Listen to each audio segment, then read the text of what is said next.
Hi guys! Welcome back sa YouTube channel ko guys. Matagal din akong hindi nakapag-upload kasi na-busy tayo guys. Ang daming mga nangyari, ang daming mga ginawa sa mga buhay-buhay. Anyways guys, kumusta kayo mga ka-anxiety ko dyan? Maraming mga nangyayari na sa mga buhay-buhay natin ngayon. Siguro yung iba nakakaranas pa rin ng mga physical symptoms. Maraming mga the same pa rin kung ano yung nararamdaman dati. Alam nyo guys, sa dami ng mga pinagdaanan ko, no, sa mga vlog ko nung mga nakaraan, may mga nararanasan pa rin ako mga physical symptoms na minsan iniisip ko na parang bagong naman, bagong pagsubok na naman, 'di ba? Pero eventually guys, nasasanay na rin, 'di ba? Sa mahabang panahon nasanay na rin yung katawan, nasanay na rin i-manage. Pero minsan guys, ang sobrang hirap talaga kasi sa totoo lang, yung marami kang nararamdaman minsan kahit may ginagawa ka tapos may bigla kang mararamdaman, hindi ka na makapag-focus doon sa ginagawa mo. Ngayon guys, yung sa akin kasi may mga nararamdaman pa rin akong mga minsan pananakit ng ulo, mga muscle pain guys, ang dami dyan, mga muscle pain, back pain, ang dami minsan, meron pa rin akong nararamdaman na mga parang semi-panic, parang nagpapanik ako, ganon. Dami pa rin nararamdaman mga physical symptoms. Pero sa akin guys, I learned to be independent na.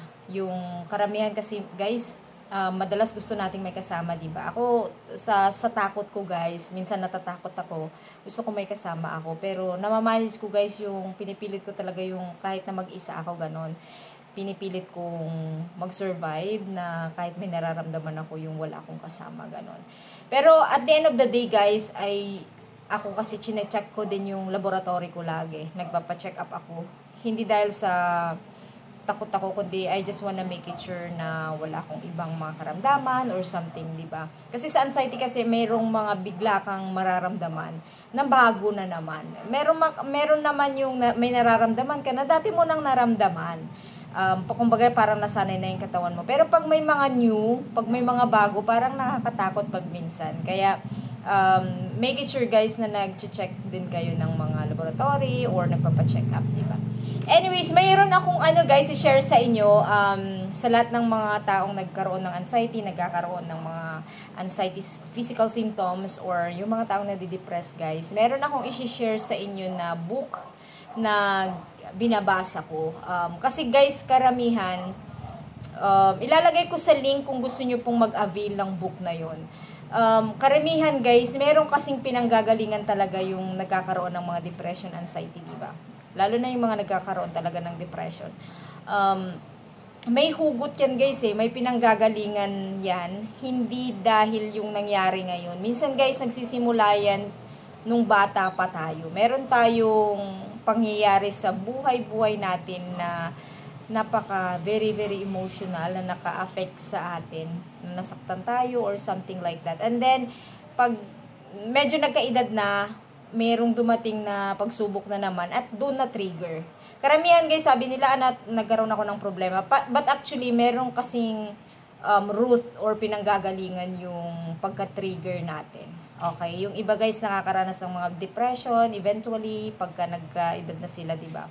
Pero yung make it sure guys na alam nyo kung saan nanggagaling talaga, kung saan nagmumula, ano yung nakakapagpa-trigger sa inyo.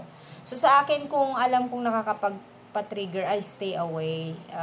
Hindi sa umiiwas ako, kundi nagpuput ako ng boundary sa mga tao or sa ginagawa ko na hindi ko gusto. I put boundary. Ibig sabihin, hindi na ako mag-i-stay sa isang lugar or sa bagay na yun kung hindi na ako masaya, ganon. Kasi it will help you also to boost to your self-confidence even though meron ka nang nararamdamang mga physical symptoms. So, one of the thing na nakatulong talaga sa akin is to focus on yourself before others. And then, also, focus on what makes you really happy. Kasi, it's a choice kasi guys, di ba?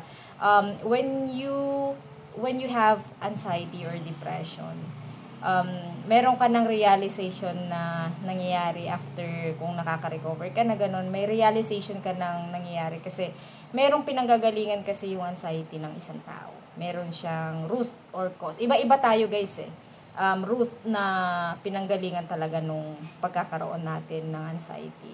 Yung iba guys, sabi nila wala din, pero pag titingnan mo talaga, pag susumahin mo, meron ka talagang hugot, may pinanggagalingan. Ano yung mga nakaka-trigger sa'yo? Make it sure na alam mo kung ano yung nakaka-trigger sa'yo. Iba-iba kasi tayo guys, meron tayong iba-ibang mga emotional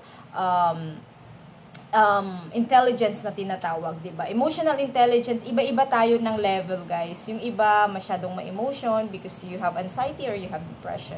Some people, they can manage their emotion, 'di ba?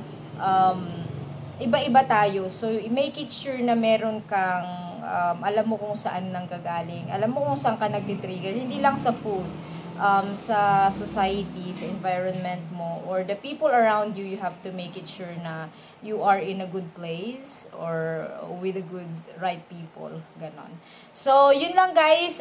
Hindi ako nakapag video guys ng matagal kasi na-busy din ako sa online.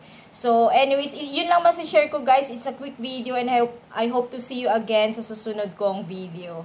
Alright, thank you so much!